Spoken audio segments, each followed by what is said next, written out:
台湾近几年来发生了许多重大意外事件，复兴航空空难、八仙城爆以及前几天的太鲁阁号事件。到底第一位开着救护车到现场的消防人员，面对这些情况会做哪些处置呢？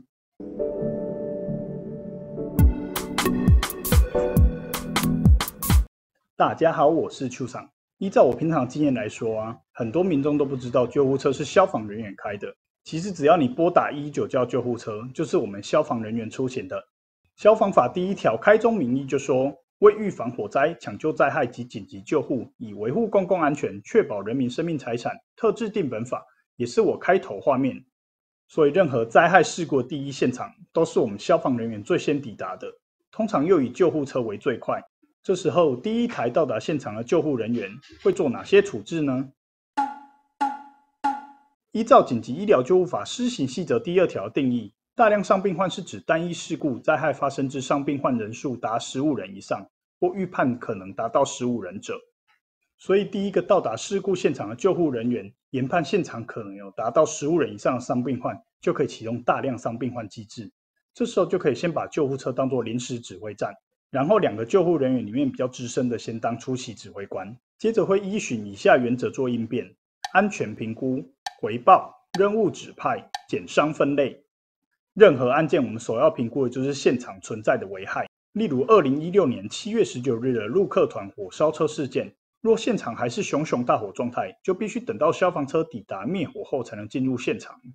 第2步是回报，用无线电向指挥中心回报现场的状况，以及可能伤亡的人数或者是其他的问题等等，以及最重要的就是呼叫支援。因为现场只有你一台救护车，不可能处理这么多的伤病患，所以必须要呼叫其他救护车前来支援。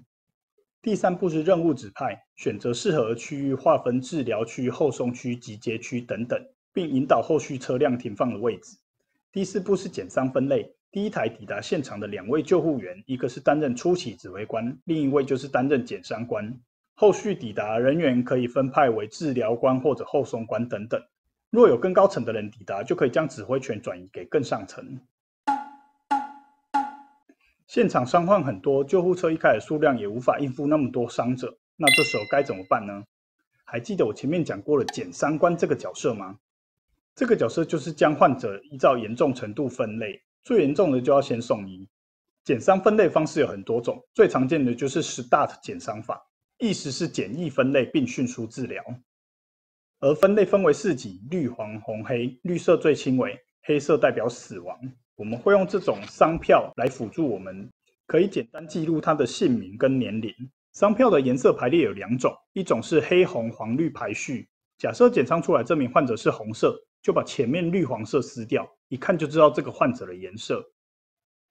彰化是用另外一种黑、绿、黄、红排序，这种就只能用折的，不能用撕的。因为减伤官会一直在现场重复减伤，通常越减伤患者只会越来越严重，不太会好转。所以假设你一开始是减伤为黄色，然后你把它撕掉的话，2次减伤它变成红色的话，你就只能换一张新的了。